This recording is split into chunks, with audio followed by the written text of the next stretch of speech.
For the second row, you are the one? Yes.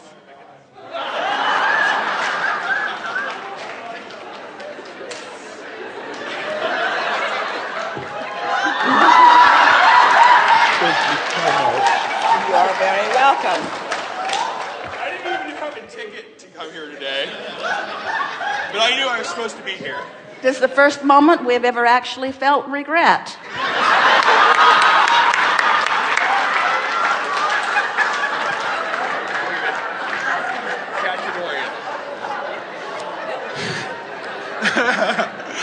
Okay, so in 2006, I was in Hawaii for the first time, and I had this voice tell me that I didn't have to be afraid of anything, and I could just be happy for the rest of my life.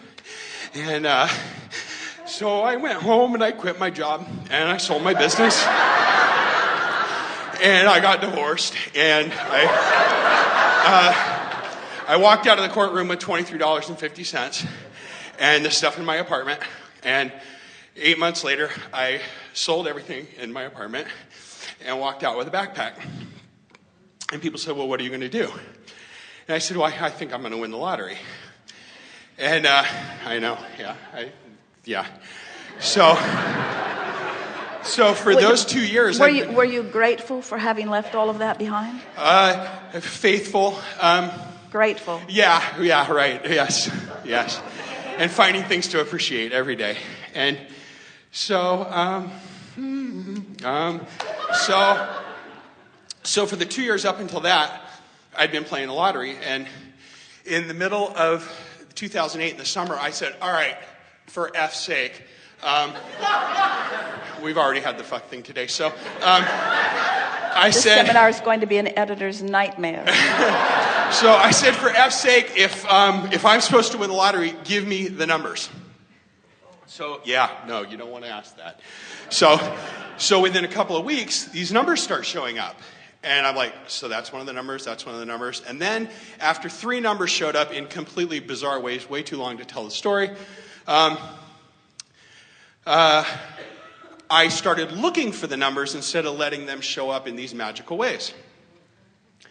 And I drove myself batshit crazy, like on my knees in tears, and I said, for Christmas' sake, if stop doing this to me. If I'm supposed to have these numbers, just give them to me all in one time. And at the time I was riding a bicycle down the West Coast. No kidding. The last day of this bicycle ride, 3 blocks from here on Avion Boulevard at a Thai food restaurant, all the numbers showed up, including the first 3 that came to me magically. Oh yeah, you think that's a gift? It's not.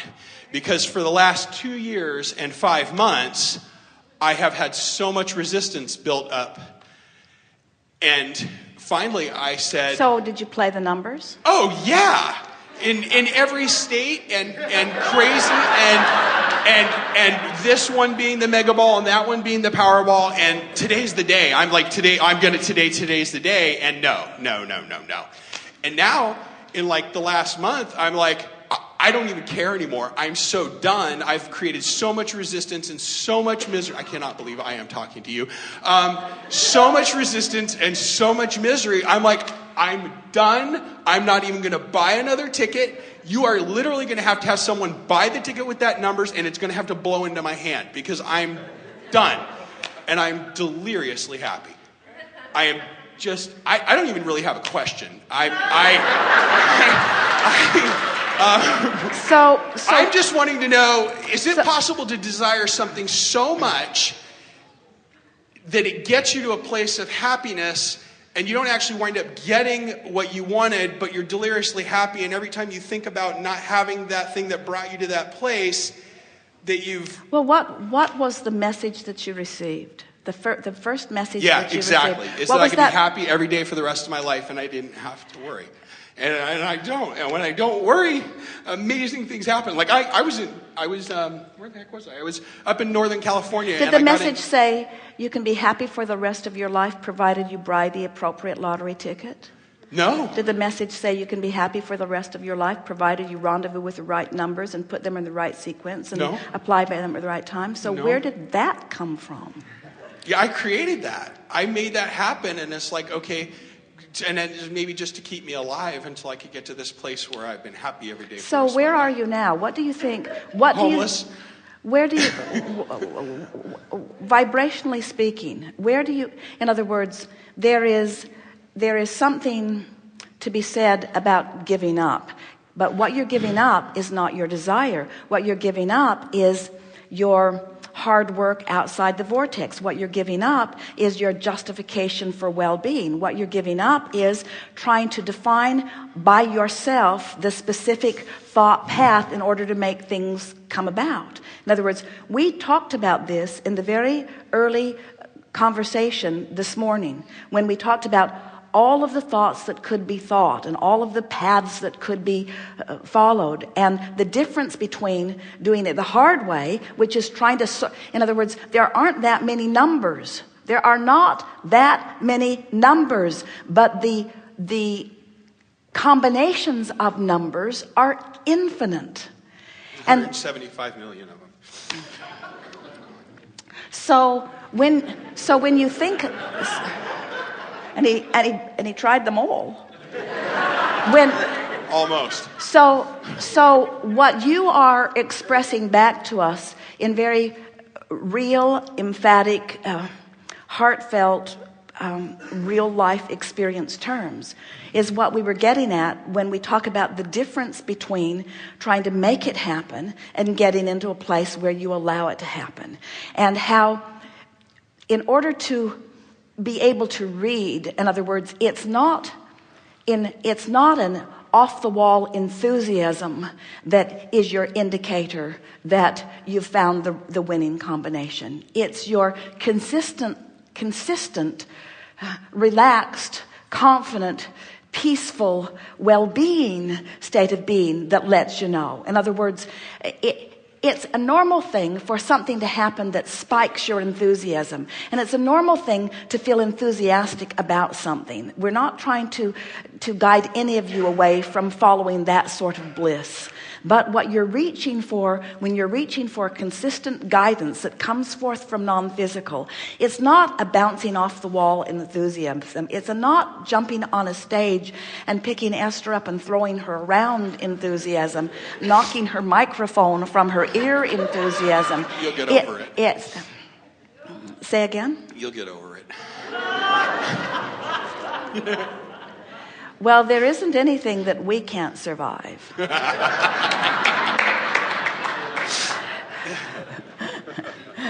But we're talking about you, not us.